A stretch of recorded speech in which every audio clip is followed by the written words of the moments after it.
मित्रांनो, मुधोळकर घोरपडे घराणं आणि वेरुळकर भोसले घराणं म्हणजे एकाच कुळाचे, एकमेकांचे भाऊबंद.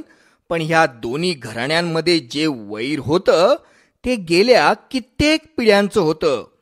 वेरुळकर भोसले आणि मुधोळकर घोरपडे यांच्यातल्या वैराची कहाणी म्हणजे कुठल्याही कथा कादंबरीपेक्षा आणि कुठल्याही चित्रपटापेक्षा अद्भुत, रम्य, विलक्षण आणि मनोरंजक आहे. मासाहेब जिजाऊ म्हणजे वात्सल्याची आणि उदारतेची मूर्तिमंत मूर्ती होती. आपल्या संपूर्ण कालावधीत मासाहेबांनी दोन व्यक्तींना सोडून कुणासोबतही वैयक्तिक वैरभाव किंवा द्वेष बाळगला नव्हता. जेव्हा शिवाजी महाराजांनी त्यांचा अपमान करणाऱ्या जावळीच्या चंद्रराव मोऱ्यांच्या वारसांना देहांत शासन केलं होतं, तेव्हा मासाहेबांनीच शिवरायांची चांगलीच कान उघाडणी केली होती.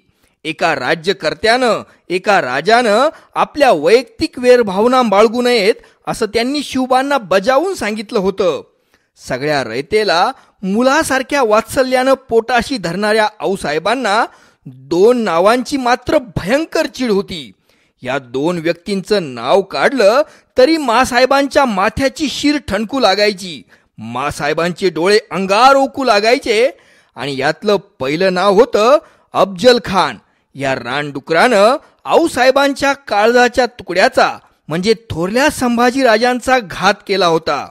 तसंच शिवरायांच्या आबा महाराजांची म्हणजे शहाजीराजांची विजापूर शहरामधून साखळदंडात बांधून अपमानास्पद धिंडही काढली होती. तेव्हा मासाहेबांनी शिवबाराजेंना अगदी निक्षून बजावलं होतं की हा अब्दुल्ला भटारी म्हणजे अफजल खान प्रतापगडाच्या पायथ्यापासून जिवंत परत जाता कामा नये. आणि मासाहेबांची ही आज्ञा शिरसावंद्य मानून महाराजांनी अफजल खानाला प्रतापगडावर आडवा उभा टराटरा फाडून काढला होता. आणि आता दुसऱ्या व्यक्तीची पाळी होती आणि ती व्यक्ती होती मुधोळकर आदिलशाही सरदार बाजी घोरपडे बहादूर. मित्रांनो, तुम्हाला हे ऐकून आश्चर्य वाटेल की स्वतः जिजाऊ मासाहेबांच्या अख्खत्यारीत त्यांचं एक वेगळं असं गुप्तहेर खातंही होतं. 1664 सालच्या ऑक्टोबर महिन्यातली ही गोष्ट आहे. त्यावेळी छत्रपती शिवाजी महाराज उत्तर कोकण, राजापूर, गोवा, कोकर्ण, कर्नाटक मोहिमेवर होते आणि महाराजांचा मुक्काम त्यावेळी राजापूरच्या आसपास पडलेला होता. आणि त्याचवेळी मासाहेबांच्या सजग गुप्तहेरांनी राजगडावर त्यांच्याकडे लगोलगीनं खबर पोहोचवली की विजापूरचा सरदार खवास खान एक फार मोठी फौज घेऊन अंबोली घाटाकडे निघालाय. तो घाट उतरून उत्तर कोकणात, तळ कोकणात उतरेल आणि शिवरायांच्या बंदोबस्ताला निघेल. एवढंच नव्हे तर त्यांच्या घराण्याचा वैरी मुधोळकर बाजी घोरपडेही आपल्या 2 ते 3 हजारांच्या फौजेसकट लवकरच मुधोळवरून निघून खवास खानाला सामील होणार आहे. आणि बाजीराजे घोरपडे बहादुरांचं नाव ऐकताच आऊसाहेबांच्या अंगाची लाही झाली. आऊसाहेबांनी शिवरायांना खरमरीत आज्ञा करणारं पत्र लिहिलं.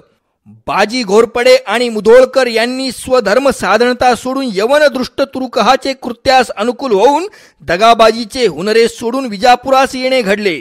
तेथे गुजरला प्रकार तो तुम्ही समजलाच आहात.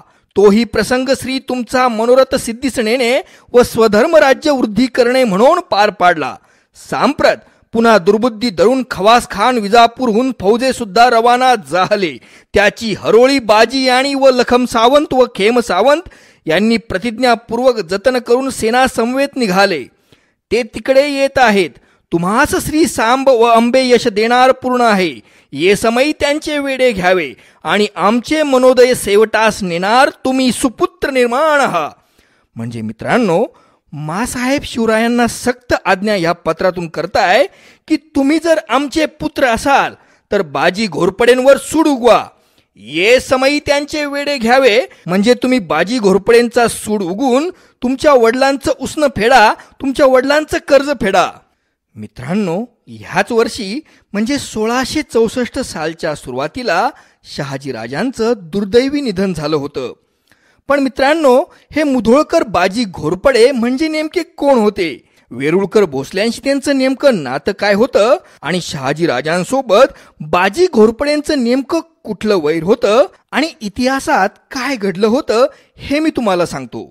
तसं पाहिलं तर मुधोळकर घोरपडे घराणं आणि वेरूळचं भोसले घराणं म्हणजे परस्परांचं कट्टर वैरी घराणं, आणि वैराचं कारणही अगदी पूर्वीपासून चालत आलेलंच, ते म्हणजे भाऊबंदकीचंच आणि आपलं नेहमीचंच आणि सोबतच जहागिरीचं. घोरपडे आणि भोसले घराण्यांच्या या वैराला गेल्या कित्येक पिढ्यांचा इतिहास होता. त्यांच्या वैराची कहाणी सुरू होते ती थेट 15व्या शतकापासूनच. 15व्या शतकापासूनच वेरूळचे जहागीरदार बहामनी सुलतानाचे सुभेदार श्री भैरवसिंह उर्फ भोसाजी महाराज हे एक अत्यंत महापराक्रमी योद्धे होते, आणि त्यांच्याच नावावरून भोसाजींच्या पुढच्या पिढ्यांनी भोसले असं आडनाव घेतलं होतं. भोसाजींच्या ताब्यात वेरूळच्या आसपास फार मोठी जहागिरी होती.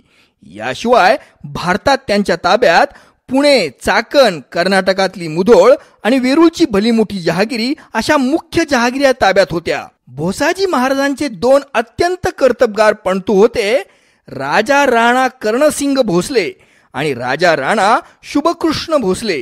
हे दोघंही बहमनी सुलतानशाहीतल्या वजीर महमूद गवानच्या लष्करात सुभेदार होते, आणि सन 1469 साली खेळणा किल्ला म्हणजे विशाळगड याला जिंकण्याची महत्वपूर्ण जबाबदारी ह्या दोघा भोसले बंधूंवर दिलेली होती. यावेळी राणा कर्णसिंगांनी घोरपडीच्या कमरेला दोर बांधला आणि घोरपडीच्या मदतीनं किल्ला सर करून खेळणा किल्ला म्हणजे विशाळगड सर केला होता. त्यावेळी विशाळगड हा शिर्केंच्या ताब्यात होता. खेळणा किल्ला म्हणजे विशाळगडवर झालेल्या भयंकर लढाईत राजा राणा कर्णसिंग यांना वीरमरण प्राप्त झालं होतं. पण या लढाईत बहमनी सुलतानाचा म्हणजे महमूद गवानचा विजय झाला होता. विशाळगडाच्या खेळण्याच्या लढाईतल्या पराक्रमामुळं आणि घोरपडीचा वापर केल्यामुळं कर्णसिंगांचा मुलगा राजा भीमसिंग यांना राजा घोरपडा बहादूर ही पदवी देण्यात आली, आणि त्या प्रसंगापासून त्यांनी आपलं भोसले हे आडनाव सोडून दिलं आणि घोरपडा बहादूर असंच आडनाव लावायला सुरुवात केली. महमूद गवाननं घोरपडा बहादुरांना घोरपडीचं चित्र असलेला घोरपडीच्याच करड्या रंगाचा लष्करी स्वतंत्र ध्वज वापरण्याची परवानगी दिली होती. तसंच घोरपडीचे शाही शिक्के आणि सोन्याची घोरपडे ही बक्षीस दिली होती. आणि तिथून पुढं कर्णसिंह भोसलेच्या सगळ्या पुढच्या पिढ्यांनी भोसले हे आडनाव सोडून घोरपडे असंच आडनाव लावायला सुरुवात केली. भोसाजी महाराजांची पुणे प्रांताची जहागिरी ही शुभकृष्ण भोसलेंच्या वंशजांना देण्यात आली, तर मुधोळची जहागिरी ही राजा भीमसिंग घोरपडा बहादूर यांना देण्यात आली.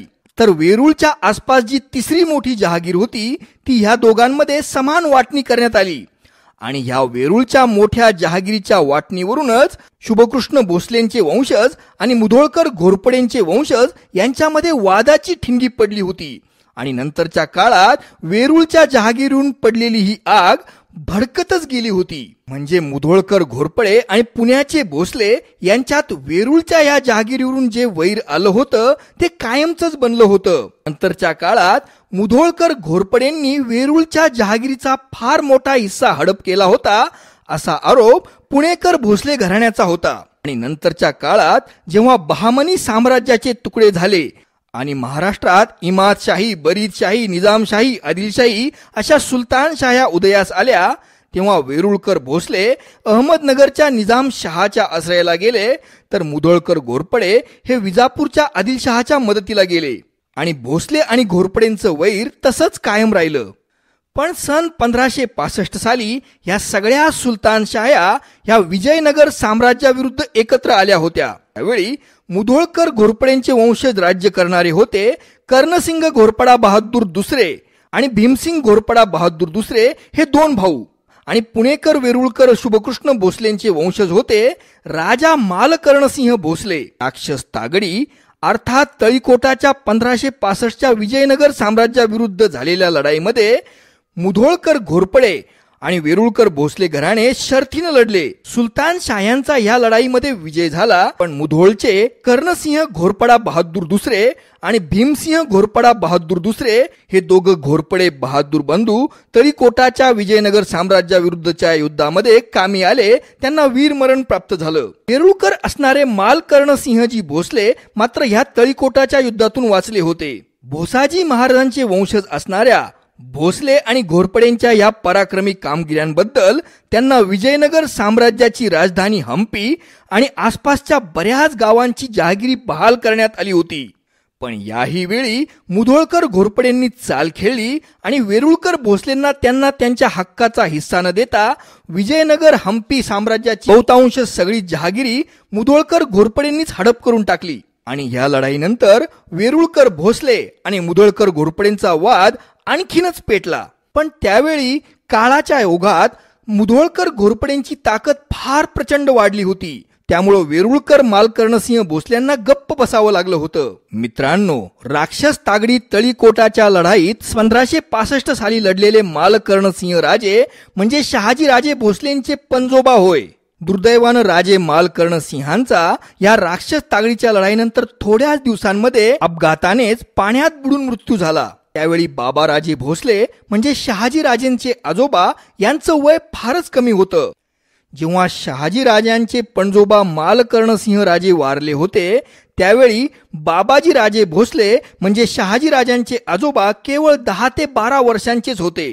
त्यामुळं त्या काळच्या प्रथेनुसार अहमदनगरच्या निजामशहानं मालकर्णसिंह राजे भोसलेंची सगळी वेरूळची आणि पुण्याची जहागिरी जप्त करून टाकली होती. त्यामुळं बाबाजी राजे भोसलेंकडं म्हणजे शहाजीराजांच्या आजोबांकडं फक्त वेरूळ, मुंगी अशा 5 ते 6 गावांची पाटीलकी व पुणे प्रांतातल्या हिंगणी, बेर्डी, देवगाव, देऊळगाव इत्यादी 5 ते 7 गावांची पाटीलकी तेवढी कशीबशी शिल्लक राहिली होती. शहाजीराजांच्या आजोबांच्या काळात, बाबाजी राजे भोसलेंच्या काळात त्यांच्या पारंपरिक जहागीरदार आणि राजा ह्या पदव्या जाऊन आता फक्त पाटील आणि देशमुख एवढ्याच पदव्या शिल्लक राहिल्या होत्या. दैवानं बाबाजी राजेंची दोन्ही मुलं म्हणजे मालोजी राजे भोसले आणि विठोजी राजे भोसले हे भलतेच कर्तबगार निघाले होते.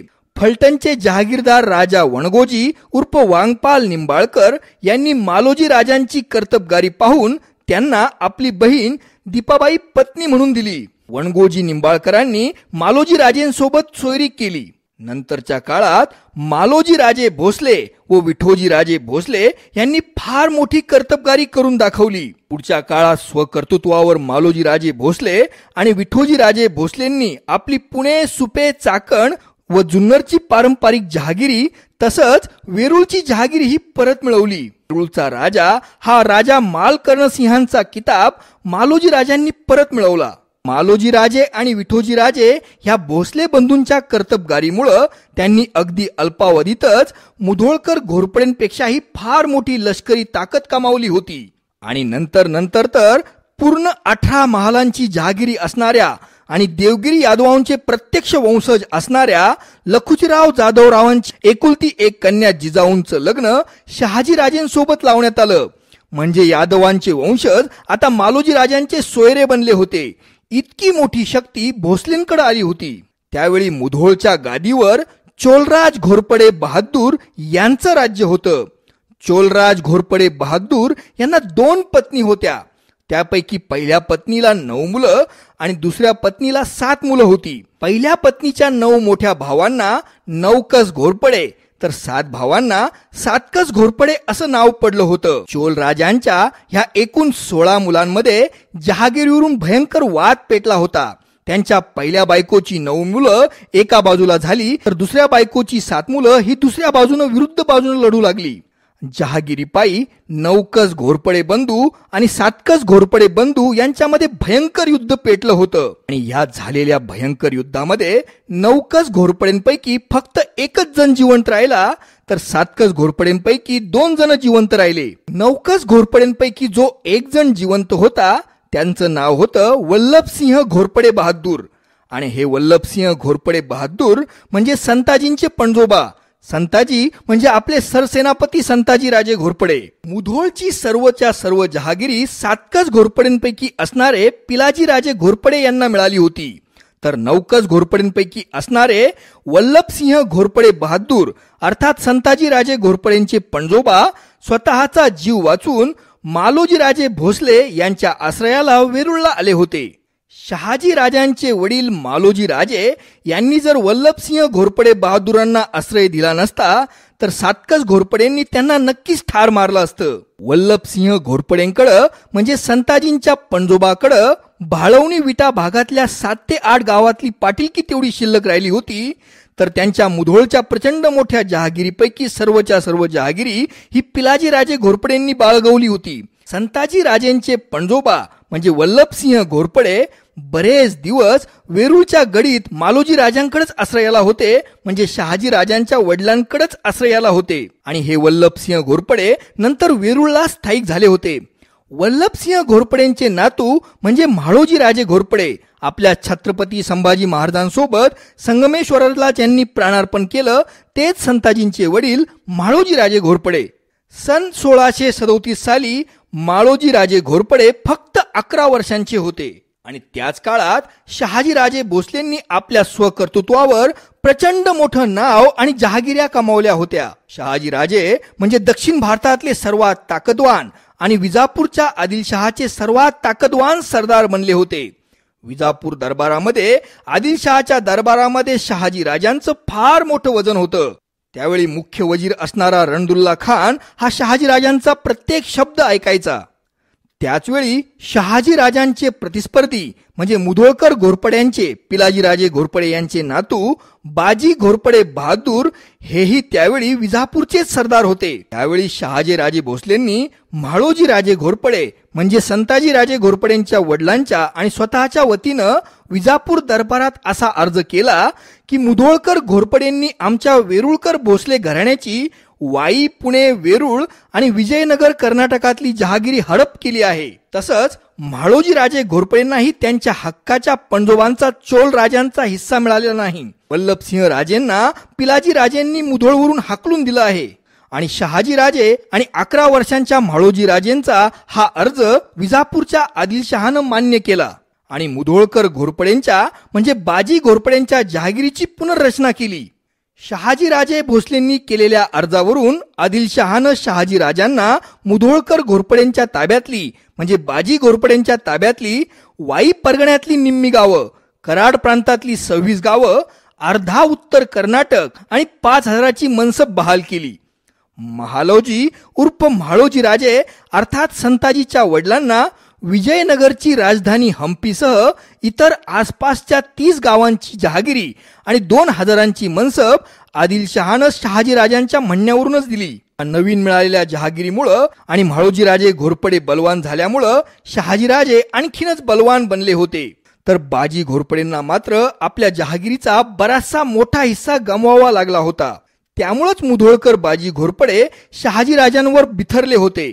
मुधोळकर बाजी घोरपडे म्हणजे शहाजी राजांचे जहागिरीच्या प्रश्नावरून कट्टर असे वैरी बनले होते. तसंच आपल्या दुसऱ्या दुश्मनाला म्हणजे नौकस घोरपडे असणाऱ्या वल्लभसिंह राजेंच्या वंशजाला म्हाळोजी राजाला आश्रय दिला, आपली जहागिरी घेतली, आपली जहागिरी म्हाळोजी राजांना देण्यात आली. ह्या कारणावरून बाजी घोरपडेंनी शहाजी राजांना संपवण्याची प्रतिज्ञाच केली होती. बाजी घोरपडे योग्य संधीची वाट पाहत होते, पण शहाजी राजे यांनी आपल्या मनात कधीही नंतर दुजाभाव धरला नाही. त्यानंतर शहाजी राजे आपलं वैर विसरून गेले आणि मुधोळकर घोरपडे आणि वेरूळकर भोसले यांचं रक्त एकच म्हणून त्यांनी बाजी घोरपडेंना खुश करण्याचा प्रयत्न केला. शहाजी राजांनी बाजी घोरपडेंची शिफारस आदिलशहाकडे केली. आदिलशहानं शहाजी राजांच्या शब्दाला मान देऊन बाजी घोरपडेंची पदोन्नती वजीर पदावर केली. एवढंच नव्हे तर बाजी घोरपडेंची बरीचशी जहागिरी ही शहाजी राजेंना आणि संताजींचे वडील म्हाळोजी राजे यांना देण्यात आली होती. त्यामुळं त्यांच्या जहागिरीची भरपाई करण्यासाठी तर दुसऱ्या प्रांताची जहागिरी शहाजी राजांनी बाजी घोरपडेला आदिलशहाकडे शिफारस करून मिळवून दिली. बाजी घोरपडेला आपल्या सोबत अनेक मोहिमांमध्ये घेऊन त्यांनी बाजी घोरपडेला विजय मिळवून दिला. पण असं असलं तरी बाजी घोरपडे यांच्या मनात असलेली शहाजी राजांबद्दलची अडी आणि सुप्त राग मात्र कायम होता. शहाजी राजांमुळेच म्हाळोजी राजे घोरपडेंच्या ताब्यात आता भाळवणी, विटा, वांगी परिसरातले सुमारे 18 ते 20 गावातली पाटीलकी व देशमुखी होती. तसंच त्यांच्या ताब्यात विजयनगरच्या 30 गावातली जहागिरी आणि विजयनगरची राजधानी असणाऱ्या हम्पीची जहागिरी ही म्हाळोजी राजांकडे शहाजी राजांमुळेच आली होती. शहाजी राजांच्या सोबत राहून म्हाळोजी राजे घोरपडे म्हणजे नौकस घोरपडेंना खूप मोठा सन्मान आणि आसरा मिळाला. याबद्दल बाजी घोरपडेंनाही फार राग होता. मित्रांनो, तसं पाहिलं तर कुडाळचे लखम सावंत आणि सावंतवाडीचे खेम सावंत हेही मूळचे भोसलेच. तेही भोसाजी महाराजांचेच वंशज. महमूद गवांच्याच काळात मुधोळकर घोरपडेंच्या घराण्यातले काही जण तिकडे जाऊन स्थायिक झाले आणि त्यांची आडनावं त्यांनी लखनसिंह भोसलेंवरून लखम सावंत आणि खेमकर्णसिंह भोसलेंवरून खेम सावंत अशी घेतली होती. आणि बाजी घोरपडेंसोबत मिळून तेही शहाजी राजांचा द्वेष करत होते. मोठी जहागिरी मिळवून देण्यामध्ये, वजीर पदापर्यंत पोहोचण्यामध्ये बाजी घोरपडेंवर शहाजी राजांचे फार मोठे उपकार होते. पण हे सगळे उपकार बाजी घोरपडे विसरले होते. 1648 साली शहाजीराजे आणि त्यांचे मोठे पुत्र थोरले संभाजीराजे यांचा संपूर्ण दक्षिण भारतामध्ये प्रचंड दबदबा होता. दक्षिण भारतातले हे दोघं सगळ्यात मोठे सरदार होते. त्यावेळी विजयनगर साम्राज्याचे तुकडे तुकडे होऊन अनेक छोटी मोठी राज्य दक्षिण भारतात निर्माण झाली होती आणि त्या सर्व हिंदू राज्यांना शहाजी राजांचं नेतृत्व एकदम मान्य होतं. थोरले संभाजीराजे यांनी तर केळादी राजा शिवप्पा नायक आणि विजयनगर साम्राज्याचा वारस असणारा पेनुकोंडा राया श्रीरंग तिसरा यांना मिळून विजयनगर साम्राज्याची पुनर्स्थापना करण्याचा एक फार मोठा महत्वाकांक्षी कट रचला होता. या कटाची पूर्वतयारी थोरले संभाजीराजे आणि शहाजीराजे गेल्या कित्येक वर्षांपासून करत होते. मित्रांनो, शहाजीराजांचा हा कट इतका प्रभावी होता की संपूर्ण आदिलशाही सत्ता नक्कीच उलथून पडली असती. दक्षिण भारतामध्ये शहाजीराजे आणि थोरल्या शंभूराजांची हिंदू पतपातशाही विजयनगर साम्राज्याच्या पुनर्जीवनातून उभी राहिली असती. गौरवशाली हिंदू विजयनगर साम्राज्याची पुन्हा एकदा पुनर्स्थापना झाली असती. पण मित्रांनो, शहाजीराजांचा हा अत्यंत महत्वाकांक्षी असणारा कट उधळून लावण्याचं कामही ह्याच मुधोळकर बाजी घोरपडेंनी केलं होतं. वजीर मुस्तफा खान, अफजल खान, यशवंतराव वाडवे, मंबाजी भोसले, घाटगे अशा फार मोठ्या सरदारांचा गट बनवून शहाजी राजांना दगाबाजीनं कैद करण्याची मूळची योजना ही ह्याच मुधोळकर बाजी घोरपडेंचीच. शहाजीराजांच्या सुनियोजित कटानुसार पेनुकोंड्याच्या श्रीरंग राया तिसऱ्यानं आणि बसनूरच्या शिवप्पा नायकानं बंड पुकारलं होतं आणि त्यामुळं जिंजीच्या वेड्यावर शहाजीराजांची नेमणूक करण्यात आली होती. शहाजीराजांनी विजयनगर साम्राज्याचे वारस असणाऱ्या पेनुकोंडा राया श्रीरंग तिसरा यांची जिंजीच्या वेड्यातून सुटका गुपचूप केली होती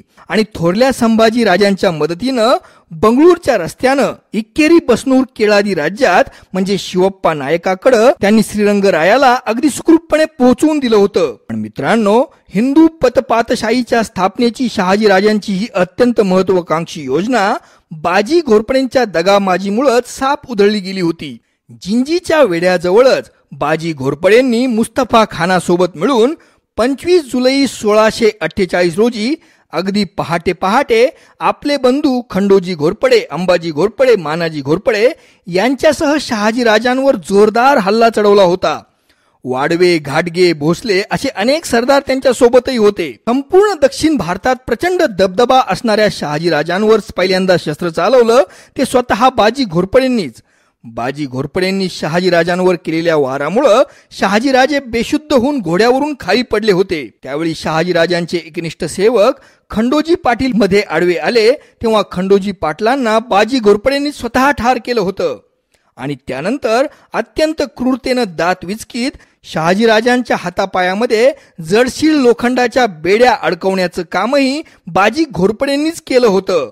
शहाजीराजेंनी केलेल्या उपकाराची परतफेड त्यांनी अपकारानं केली होती. अफजल खान आणि बाजी घोरपडेनंच शहाजीराजांची विजापूरच्या रस्त्यावरून अपमानास्पद धिंडही काढली होती. त्याबद्दलही आऊसाहेबांना बाजी घोरपडेचा आणि अफजल खानाचा प्रचंड राग होता आणि आता मात्र बाजी घोरपडेंचा बदला घेण्याची वेळ आली होती. बाजी घोरपडेंना त्यांनी केलेल्या सगळ्या कुकर्मांचा हिशोब पुरेपूर द्यावा लागणार होता. तळकोकणात आपल्या मोठ्या फौजेनिशी उतरलेला खवास खान बाजी घोरपडे मुधोळवरून येऊन आपल्याला भेटण्याची वाट पाहत बसला होता आणि इकडं आपल्या 1,500-2 हजारांच्या स्वारांसह बाजी घोरपडे बहादूर मुधोळलाच होता. राजापूर प्रांतात असतानाच आऊसाहेबांचं पत्र महाराजांना पावलं आणि महाराजांनी एक क्षणही न दवडता अगदी विजेच्या वेगानं मुधोळवर अचानक हल्ला केला. स्वराज्याच्या 10,000 स्वारांनी मुधोळला पूर्णपणे घेरलं होतं आणि मुधोळला प्रचंड गोंधळ उडाला होता. मुधोळवर वीज कोसळली होती. आपल्या वैराचा मुलगा म्हणजे शहाजीराजांचा मुलगा शिवाजी राजा आपल्याच वारुळावर आपल्याच गडीवर चाल करून आलाय हे कळताच बाजी घोरपडे एखाद्या नागासारखा उसळला. प्रचंड चवताळून बाजी घोरपडे शिवरायांवर चाल करून आला. एका हातात भवानी तलवार आणि एका हातात ढाल पेलत शिवाजी महाराजही बाजी घोरपडेच्या दिशेनं जोरात दौडले. शिवरायांच्या हातातली भवानी तलवार आज आबासाहेबांच्या अपमानाचा म्हणजे शहाजीराजांच्या अपमानाचा सूड घेण्यासाठी तहानलेली होती. अशा ढगाशी झुंजे वादळवात बाजी घोरपडे ही महाराजांना पाहून मोठ्या त्वेषानं त्यांच्यावर चालून आला. प्रत्यक्ष शिवाजी महाराज आणि बाजी घोरपडे एकमेकांना भिडले. तलवारींचा खणखणाट होऊ लागला. बाजी घोरपडे ही मोठ्या त्वेषानं अगदी दातोट खाऊन शिवरायांवर वार करत होता. आबासाहेबांचा म्हणजे शहाजीराजांचा अपमान करणाऱ्या वैराला अफजल खानासारखंच आपण आपल्या हातानंच स्वतः संपवायचं असा शिवरायांनी पक्का निर्धारच केला होता. शिवरायांनी आता उग्र नरसिंहाचं रूप घेतलं होतं. महाराजांवर रणचंडी स्वार झाली होती. महाराजांची भवानी तलवार विजय सारखी कडाडत होती आणि धापा टाकत बाजी घोरपडे महाराजांपासून स्वतःचा बचाव करण्याचा अगदी केविलवाणा प्रयत्न करत होता. शिवरायांनी आता उग्र शिव मार्तंडाचं रूप घेऊन मुधोळमध्ये तांडव सुरू केलं होतं आणि बघता बघता शिवरायांच्या भवानी तलवारीनं बाजी घोरपडेंची खांडोळी उडाली. शिवरायांनी आता आपलं तिसरं नेत्र उघडलं होतं. मुधोळवर आग पाखड झाली होती. बाजीराजे घोरपडे बहादुरांचं अख्खच्या अख्ख कुटुंब मावळ्यांनी कापून काढलं होतं. केवळ नशिबाचीच गोष्ट अशी होती की बाजी घोरपड्यांच्या अनेक राण्यांपैकी एक राणी यावेळी आपली 2 मुलं म्हणजे मालोजी राजे आणि जयसिंग उर्फ शंकराजी राजे यांना घेऊन आपल्या माहेरी गेली होती. त्यामुळं तेवढेच 2 पुरुष बाजी घोरपड्यांच्या मुधोळकर घोरपडे कुटुंबातले वाचले होते. बाकी सगळंच्या सगळं मुधोळ गाव मावळ्यांनी कापून काढलं. मित्रांनो, शिवचरित्रामध्ये वैराचं आणि सुडाचं ह्याच्या एवढं भयंकर आणि उग्र प्रकरण दुसरीकडे कुठंही आढळत नाही. मुधोळमध्ये प्रचंड नरसंहार झाला होता. रक्ताचे पाट वाहिले होते. या प्रचंड नरसंहारानंतर काही दिवसानंतर आदिलशहानं मुधोळकर घोरपडेंच्या जखमांवर फुंकर घालण्याचा प्रयत्न केला. आदिलशहानं बाजी घोरपडेंच्या वाचलेल्या मुलाला म्हणजे मालोजी राजे घोरपडेंना मुधोळची जहागिरी पुन्हा बहाल केली होती. मुधोळकर घोरपडेंवर आग पाखड करून ये समयी त्यांचे वेडे घ्यावे ही मासाहेबांची आज्ञा महाराजांनी तंतोतंत पाळलेली होती. मित्रांनो, अशाच सुंदर सुंदर कहाण्या आणि किस्से ऐकण्यासाठी आपण माझ्या YouTube चॅनलला भेट द्या. आपल्या प्रोत्साहनाची मला गरज आहे. मला प्रोत्साहन देण्यासाठी आपण माझ्या YouTube चॅनलला सबस्क्राईब करा. माझ्या व्हिडिओला लाईक करा, कॉमेंट करा आणि शेअर सुद्धा करा. आपले खूप खूप धन्यवाद.